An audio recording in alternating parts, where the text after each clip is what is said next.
So I'm going to obviously talk about surveillance. Surveillance is really a dirty word today, isn't it?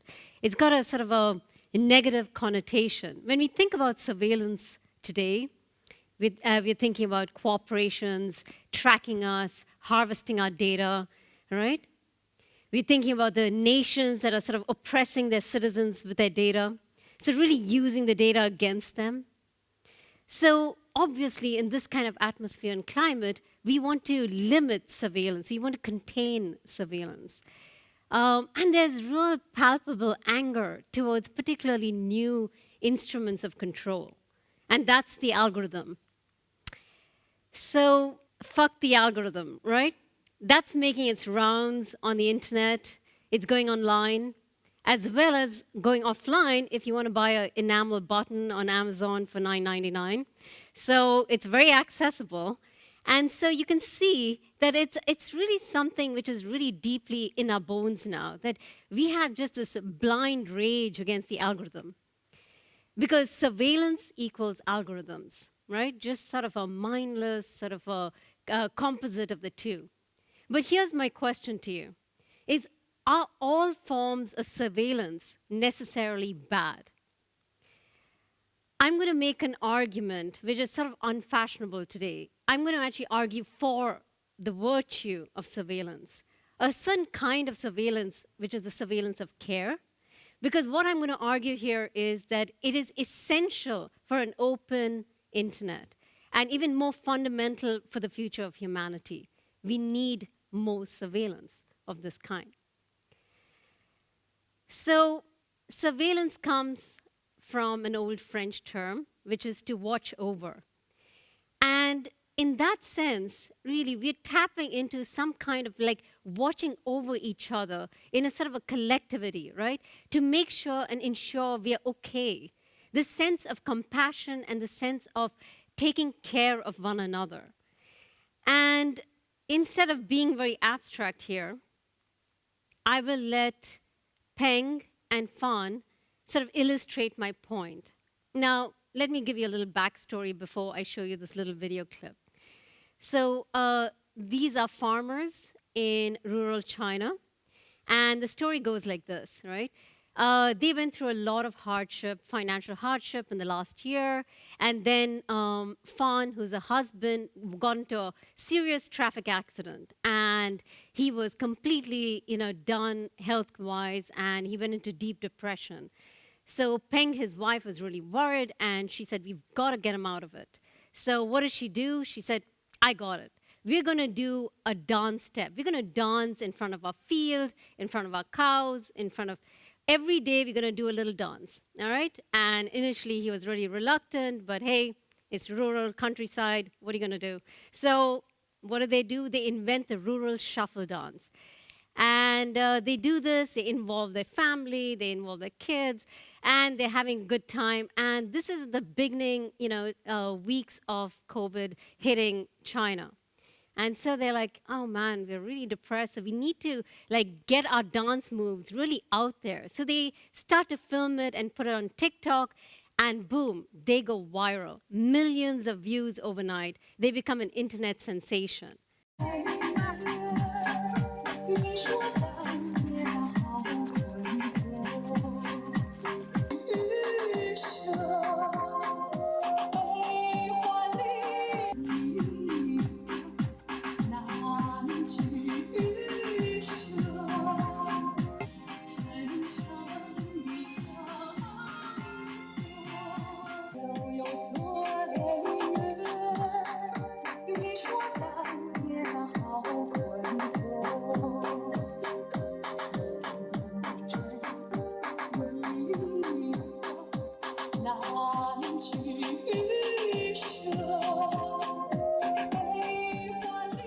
All right, so look, this basically was a sort of a watchfulness of care, because what this did was it gave a lot of hope to a lot of people. So the surveillance of care translated into a sort of a providing a sense of visibility, a visibility to a population that has for the longest part been invisible, particularly rural parts around the global south, okay? This was their way of saying, I am here, I exist, I will not be forgotten, and my story counts. It is also a sort of providing a sense of hope, as you can see with the millions of shares and reshares, and a sense of collectivity that the rural people are not something to be forgotten about, right? And it is really a sense of providing empathy and sort of humanizing the global poor, the vast marginalized majority that has for the longest time been dehumanized as a way to rationalize systemic inequality. And so, there's a deep stigma about being poor, rural. In fact, they've been so flattened with the kind of poverty porn that, surrounds us, that what this kind of watchfulness does is it turns the script around. What it says is basically that we are going to elevate people using these kinds of technologies. They do it themselves, right? They empower themselves to elevate themselves to the highest form of resilience and creativity rather than being reduced to their lowest common sort of struggle, their bad luck of just being born poor in the wrong place at the wrong time. So this is not an unusual story. In fact, I have gathered many such stories over a decade of my fieldwork in many parts of rural areas, in low-income communities, in slum areas, favelas, townships, from Namibia to Brazil and India. And this story resonates again and again, right? And so let me tell you one other story from my book. So this is Santa Marta, and some of you may recognize or remember the song, They Don't Care About Us, which clearly Michael Jackson had a problem. He really felt the empathy at that time. For the population in Santa Marta, which is a favela, which is a low-income community in Brazil. And, it got a lot of limelight, but then quickly it faded away. And today that community still remains quite astoundingly poor. There's a constant drug gang warfare on the street. There is a lot of tension. Cops are coming in and out. And there's a constant sense of fear and violence and everyday precarity, right? So my team went in to understand what do these everyday community members of this favela think about privacy and surveillance. How do they make sense of it, particularly because they were avid users of digital media? And what we found was very interesting, because teenagers would share their passwords with their mothers, and teen pregnancy, by the way, is very common in this area. So often they're single mothers bringing up their kids, and they're more like friends because of the age gap is much more reduced. And they would share their passwords with them, as well as with their partners, their boyfriend or girlfriend. And that didn't make sense, right? Why would you put yourself in such a vulnerable position in an age where you can actually completely become, permanently harassed or permanently revealed in ways that you do not want to lose in terms of yourself? And what we found was they would say this. They would say, yeah, sure, it's so annoying for my mom to constantly follow me and track me and ask me, I see you're with your boyfriend now. I read that you're going here, but you actually went here. And yeah, but you know what? I feel loved, I feel protected, I feel watched over. This kept coming again and again. They felt watched over. And it was not just them, it was also the neighbors, right? The neighbors through Facebook and WhatsApp would warn each other and say, hey, the cops are coming, or watch out because there's not food not here, but there's food there, etc. So there was a sense of community through this constant sense of watchfulness. We've got your back, right? So this kind of brings the story of, Jane Jacobs again, right, alive.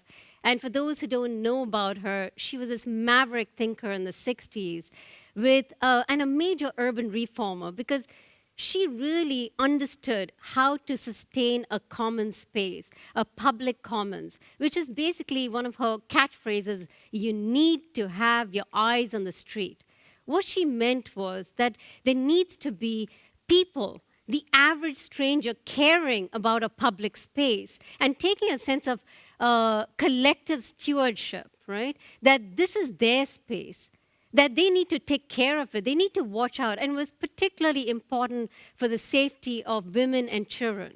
And so she really made a case for social surveillance, and this was in the 60s, as a way for ensuring the sustainability of a public commons.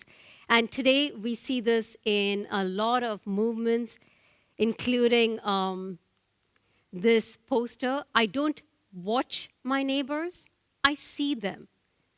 I identify, recognize them. We make our communities safer together. And so this is really something which really captures a sense of how watchfulness could be actually deeply nourishing, right? Look, it's indeed a very difficult time. And this kind of thinking I'm appealing that we need to make it really, really important for us, because we're in an age where we are withdrawing from public space. When you look at what's happening in physical urban design, people are going behind gated communities because it is safer that way. They can be themselves, but behind closed doors, behind the walled gates, right? And that creates a divide between those who can afford to be in these gated communities and those who cannot, which is the majority of the world. And then you see it at a more, national level, right? For what was an exception, which is the firewall of China, has now become an aspiration for every nation, which is so bizarre. Now every nation wants to have their own little firewall, right? Even the United States with their clean network, each one wants to have their own internet. So this is actually a very dangerous time. And then we have our personal filter bubbles and our black and white ideologies. And so we are moving and withdrawing from what should have been and what should, be a common space. And, if you see the kinds of initiatives taken in the name of empowerment at a very personal level, we should be alarmed.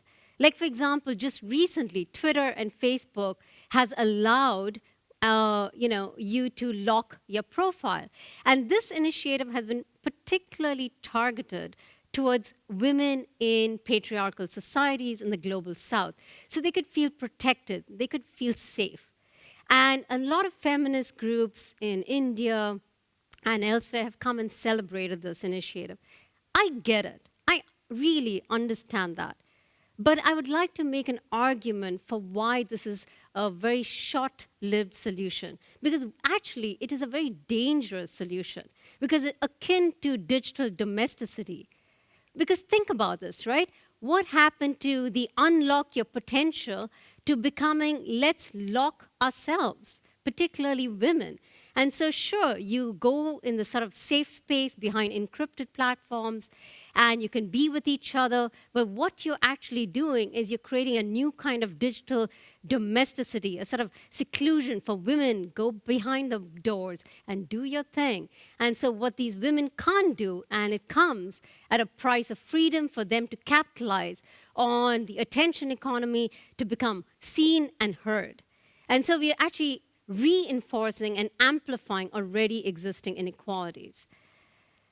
So I'm just really tired of the narratives of negativity that surrounds surveillance.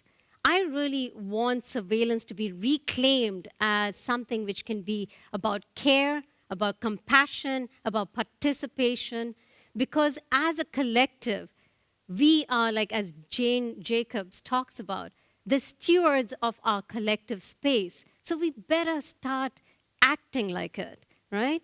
We are all invested in that space together, and that's our pathway to get ourselves out of the hole that is also very much part of our social fabric. So with this, I thank you and looking forward to the discussion.